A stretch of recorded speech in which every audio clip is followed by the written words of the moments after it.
How to fix WD external hard drive not recognized issue.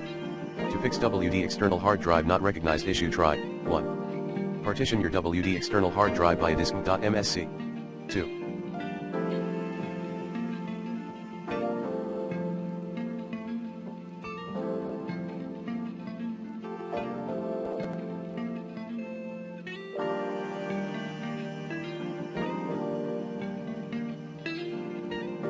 Change your WD external hard drive letter and path using the above-mentioned Windows Disk Management tool.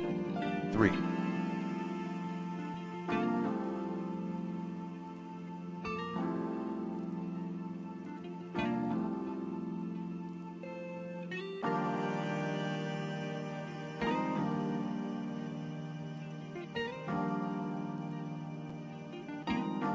Update your USB controller driver using the recommended Avast driver updater in this video guide.